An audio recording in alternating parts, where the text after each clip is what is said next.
Қайырлы күн, қазақ елі, қалдарыңыз қалай? Ақша мен абыройды ақиқат пен адамдықтан жоғары қойған танымалды тұлғалардың арасындағы даудамай созылғанына бір аптаның көлемі болды. Сырттан бақылап отырып үнсіз қалғаным жарамас дедім. Себебі қолына Құдайдан қасиет қонған Бағдагүл ханымның ақиқатына, сынына, ақша мен атағын пайдаланып отырған қазақтың қос бикешіне айтарым бар. Ата бабамыз ұлтымызды жаудан әруақтар қолдасын деп қорғаған болатын.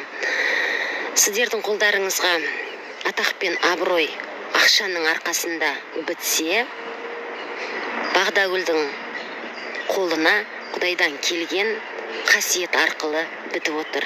Сондықтан Құдайдан қонған қасиеті бар Бағдагүл ханымның сынына, мұншалықты әділетсіз соты бар Тоқаевтың жүйесімен күресіп жеңсеңіздер де, ақиқаты бар Құдайдың сотында жеңе алмайсыздар, қос бикеш. Иә, мен де сіздердің сұлулықтарыңызға тәнті болып жүрген жас буын ретінде 30 жылдан бері сіздердің бойларыңыздан ұлттық идеологиямызды, қазақилығымызды және де отбасылық құндылығымызды көре алған жоқпын. Бағдагүл ханымның айтып отырғаны ақиқат. Сіздер танымалды тұлғасыздар. Сіздер қазақтың жас буындарына, тәрбиесіне, ұлттық идеологиясына, салт дәстүріне, мәдениетіне, отбасылы құндылықтарына үлкен әсер ететіндей, ете алатындай танымалды тұлғасыздар. Әрине, қазақ тілде сөйлеңіздер, отбасылық құндылықтарыңызды сақтаңыздар, ұлттық идеологияны сақтаңыздар. Менің көргенім жас буын ретінде танымалды сұлу бикештер 30 жылдан бері сіздердің бойларыңыздан көргенім, я етек жеңді ашу, отбасылық құндылықты жою және қазақ тілімізді жоюды көріп келіп отырмын. Халықтан сыйды алғанда көтере алдыңдар ма, енді халықтың сынын да көтеруге міндеттісіңдер. Қалтасында ақшасы, қоғамында абыройы бар қазақтың танымалды тұлғалары. Бұл өмірде ақша мен абыроймен балқып шалқып өмір сүрсеңіздер, кейінгі өмірде ақиқатпен өмір сүресіздер. Сондықтан бұл қазақ, әруағы бар қазақ.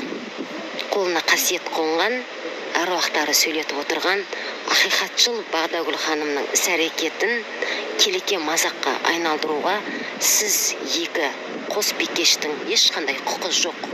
Мен де айтар едім, мен сіздердің бойларыңыздан ұлттық идеологияны көрген жоқпын, қазақилықты көрген жоқпын. Неге ауыздарыңа қазақ тілі симайды? Сөйлеңдер, отбасылық құндылықты көрсетіңдер. Себебі сендер қазақ жастарына үлкен әсер ететін танымалды тұлғасыңдар. Танымалдылықтарыңды қазақтың қоғамына кері әсер ету үшін пайдаланбаңыздар. Пайдаланып келдіңіздер. Ендігі кезек ол іс-әрекеттеріңізді тоқтатуды талап етеміз. Себебі біз ұлттық идеологиямызды, қазақтығымызды және отбасылық құндылықтарымызды сақтауға міндеттіміз. Бағдагүл ханымнан қолдарыңызды тартыңыздар. Ақша мен атақпен соттан жеңетін шығарсыздар, бірақ ақиқатпен Құдайдың алдындағы соттан жеңе алмайсыңдар. Мен айтам да, бәріміз бір қазақтың қызымыз деймін да. Неге біз қашан көре алмаушылықты, бір-бірімізді жамандап, бір-бірімізді жерге көмуді қашан қоямыз екен деймін да. Ой Алла, мен емші Ақтөбелік Бағдагүлдің айтқан Баян Алагөзова мен Динара Сәтжанға айтып атқан сөзін естігенде вообще шокке болам.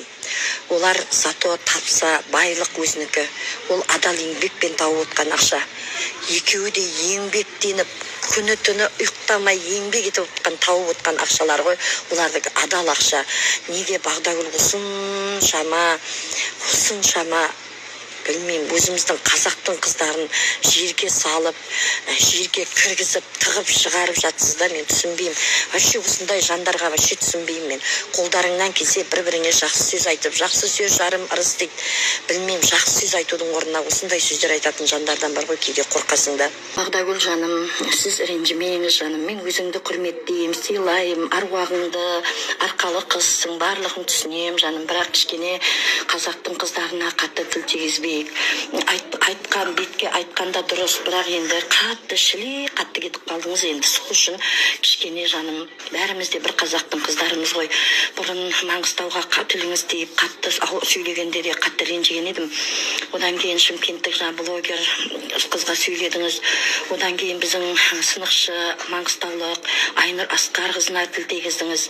Енді болса мынау Баян Мақсат қызы және де Динара Сәтжандарға кішкене айтып, бір чүйт қылып айтып, бірақ қатты кетпегеніңіз дұрыс қой жаным. Барлығымызда бір қазақтың қыздарымыз, бір-бірімізді сыйлайық. Біздер өйстіп бір-бірімізді түрткілеп отырғанда бізді басқа адамдар не істемейді. Сол үшін сіз де сондай табыстау отырсыңыз. Барлығы да сөйтіп табыстау отқан жандар жаным. Қазақ елі, мен жаңа көмек сұрадым. Заң партиясына қоңырау соқтым. Ондағы мақсат, ол кісілермен қандай көмек сұрадым.